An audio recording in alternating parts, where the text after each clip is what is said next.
आमच्या रिसोड शहरात जी गुंठेवारीची खूप मोठी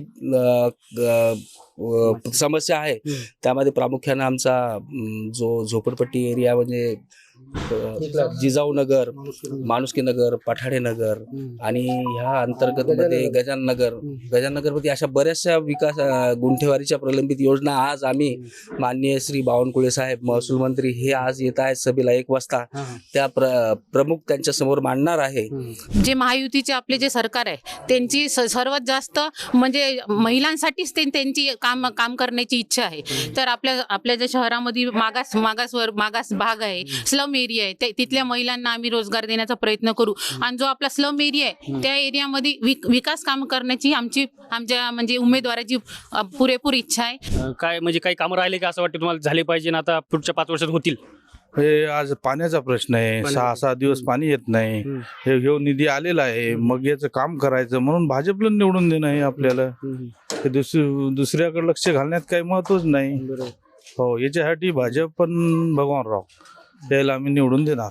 जो इथं कचरा कोणी आणून टाकत असेल किंवा पलीकडे आणून टाकत असेल ते कचरा पण इथं टाकणं बंद होईल. हो, तुमचं मत आहे की क्षीरसागर साहेब नगराध्यक्ष झाले तर कचऱ्याचं व्यवस्थापन असेल किंवा पाण्याचा प्रश्न असेल मिटतील, तुमचं असं मत आहे? सर्व मिटून जाईल. आमचे जे प्रश्न आहेत ते पूर्ण मिटून जातील.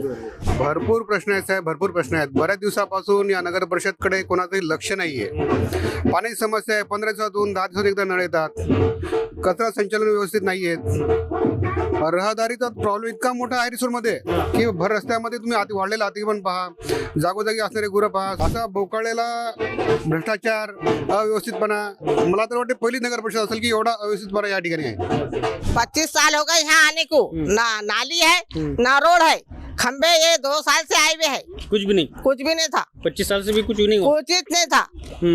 अब समस्या बस सख्त नाली और रोड हे पाहिजे आम्हाला. मग आता काय कामं राहिलेली ते होतील का? काम राहिलेलं काय, काम होणारच काय. कोणी आलं सारखंच आहे. सरकारचे का सारखंच आहे. कोणी आलं तर कामं झालीच नाही का? काम होतच नाहीत काम. म्हणजे मागच्या काही अरे मी म्हणतो कामाचं काय, काम अर्धे होतात, अर्धे राहतात, अर्धे पैसे खाऊन घेतात. हो काय? जे स्लम एरिया आहे त्यांना घरकुलाचा लाभ काही यांनी 10 वर्षात पोहोचवला नाही. सर्वांसाठी घरे योजना 2024 मध्ये आली आणि आजही म्हणजे हजारो लोक वंचित आहेत शहरातले त्याच्यापासून. त्यांना या योजनेचा काही लाभ दिला गेला नाही. अशा छोट्या मोठ्या समस्या जर सांगायला बसलो तर त्याच्यासाठी आपला इंटरव्ह्यू म्हणजे हे जे बाईट आहे हे काय पुरणार नाही. अनेक समस्या आहे. घंटागाडीपासून ते म्हणजे लोकसेवा केंद्रापर्यंत इतक्या समस्या आहेत.